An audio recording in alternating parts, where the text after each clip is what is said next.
Bonjour, bienvenue sur la chaîne PronoWin et bienvenue aux nouveaux abonnés, donc aux winners. Nous allons repartir sur une journée de championnat en Biélorussie qui aura lieu le jeudi 16 avril. Donc le premier match à 16h30, le deuxième sera ensuite à 18h30.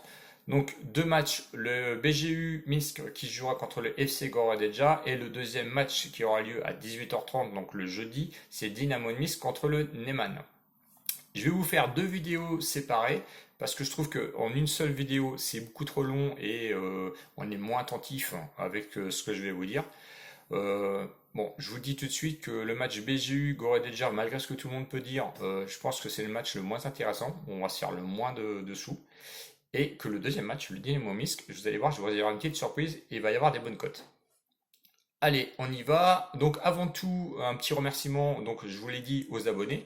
Je remercie aussi les commentaires, vous voyez comme quoi c'est utile de pouvoir échanger. Hier, j'ai eu encore des commentaires sur certains abonnés qui avaient parié sur le Slavia et du coup sont revenus un peu sur le match nul avec tout ce que j'ai pu vous dire dans mes pronostics. Donc bah voilà, vous êtes content, bah, et moi aussi, hein, donc c'est mon boulot, je suis là pour ça.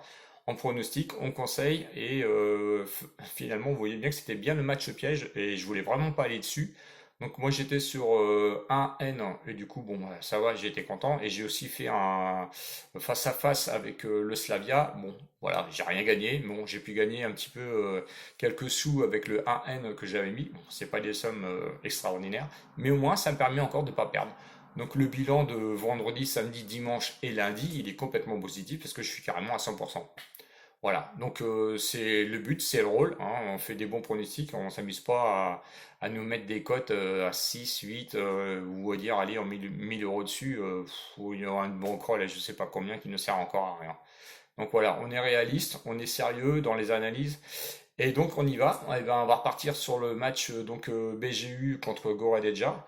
Donc vous allez voir que c'est un match pas facile. Personnellement, moi, j'avais pas envie d'aller dessus. J'ai passé 20 minutes, une demi-heure à tout déchiffrer, à regarder. Je me souviens un petit peu de leur match de l'un et de l'autre. Finalement, vous allez voir qu'au final, pour tirer quelque chose de ce match-là, ça va pas être si évident que ça. Donc le Minsk évidemment est favori à une cote de 1,90, le nul à 3,45 et le Goradeja qui n'est pas favori du tout puisqu'il a une cote de 4,30 €.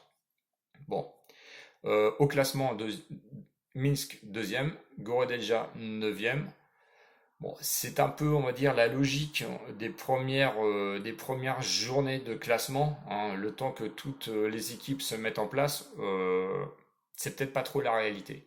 Allez, on part sur le BGU Minsk, première journée, donc première victoire contre le BET. On avait dit que les premières journées, les oubliées sur les vidéos précédentes, on les oublie. Là, enfin, je veux dire, la performance qui est intéressante, c'est leur deuxième journée, puisqu'ils ont été gagnés à l'extérieur contre le Rusk Brest, pardon. Quand on voit le match que Brest a fait hier au Slavia, on peut se dire que c'est quand même costaud. Surtout que Brest, je le vois pas du tout à la place actuelle au niveau du classement où il est. On verra hein, quand ils arrêteront de prendre des cartons rouges, peut-être que ils monteront un peu plus dans le classement. Bon, bon, c'est une équipe qui arrive, elle a le temps de se mettre en place, mais c'est une référence pour le BGU, à mon avis, qui est intéressante. Ils ont été regagnés ensuite contre l'énergétique, donc l'énergétique qui avait pris un carton rouge, donc ils jouaient à 10 contre 11, mais attention parce qu'ils ont joué quand même contre le deuxième, et ça a quand même porté ses fruits avec une victoire. Et ensuite, l'autre match, leur dernier match, hein, ils ont été perdre aux Odino à l'extérieur contre le premier, ils ont pris 2-0. On va dire que c'était une suite, on va dire, logique. Le Goredeja, donc première journée, première défaite hein, à l'extérieur contre le 8e. Ensuite, la deuxième journée, c'est soldé contre une défaite aussi à domicile contre le Soligorsk. Bon, 12e. Bon, on va dire que c'est un match où ils peuvent se jauger. Mais ce qui est intéressant, c'est la victoire ensuite à l'extérieur contre le Belchina. Le Belchina qui est actuel, je crois, 12e ou 16e. Ça, c'est un match aussi référence. J'avais vu le match, il y a quand même des choses à dire. Ils ont été marqués, je crois que c'était l'un de mes pronos, oui, pardon, où je voyais le Goredeja marqué à l'extérieur. Bon, finalement, ils ne savaient pas démériter quand même. C'est une référence, surtout que le dernier match contre le Dynamo Minsk, ils ont gagné 1-0. et le Dynamo qui est, on va dire, alors sur une pente, on va dire descendante, montante, c'est un peu du cassage de gueule, je trouve, en ce moment. Mais c'est deux matchs sur référence là. Attention, contre les deux matchs sur référence à Minsk, je trouve qu'ils sont équivalents. Donc, finalement, eh ben moi je dirais attention quand même au nul. C'est pas mon pronostic parce que du coup, au niveau des confrontations, attention à ce que je vais vous dire. Le Gorodetja sur les 6 dernières confrontations, 3 victoires contre le Gorodetja, un match nul et 2 victoires seulement contre le énergétique. Pour le énergétique, pardon. Donc vous voyez, 3 victoires Gorodetja, 2 victoires seulement contre le énergétique. Attention, ce sont des équipes qui ont eu l'habitude quand même d'avoir une confrontation en D2. Bon, vous voyez, match piège un petit peu, sachant que le Gorodejka, je lui donne un peu plus de valeur parce que c'est lui qui est resté un peu plus dans le championnat de D1. Contrairement à ce qu'on pourrait croire, hein. Le énergétique l'année dernière était en D1, il avait fini 9e de mémoire. Enfin, non, je sais plus. Enfin, bon, compliqué, hein. On va dire que si on remonte dans le passé, euh, le BGU était dans la D1 l'année dernière et les 2 années, on va dire, passées, étaient en D2, tandis que le Gorodetja, lui, était quand même en D1. Donc au final, pour vous donner un pronostic quand même, parce qu'on va en donner un pour ceux qui veulent, on va dire. Moi, j'éviterai. Hein. Vous souvenez d'hier, le match quand je vous dis Slavia contre Brest, c'est un match à éviter, c'est un match piège. Et ben là, c'est un match piège. On va dire complètement partir dedans. Donc on va me dire, bah oui, si le BJU gagne 2-0 ou 3-0, on va me dire, bah, qu'est-ce qu'il a raconté encore celui-là. Écoutez-moi, ce match-là est un match piège. Bon, tant mieux pour ceux qui voient le BJU, parce que je sais que sur des pronostics, ça part sur le BJU à plein de balles. Moi, je lui dis qu'attention, c'est un match piège. Le petit prono que je vous donnerai, parce que du coup, sur notre bankroll, on est quand même largement positif, c'est pas de mettre beaucoup d'argent.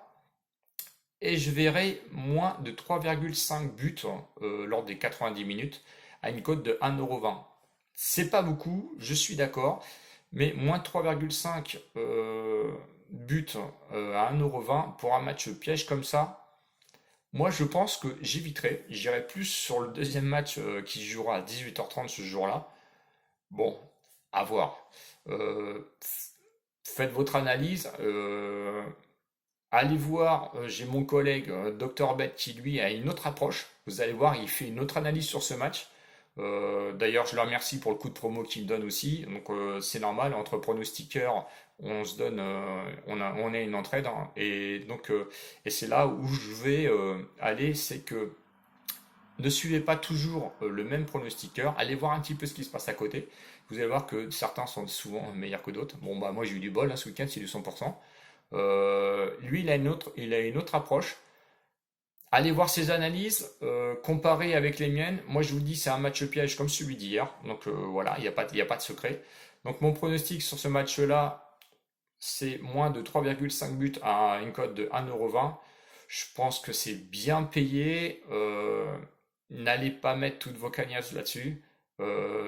Gardez plus. Moi, je vois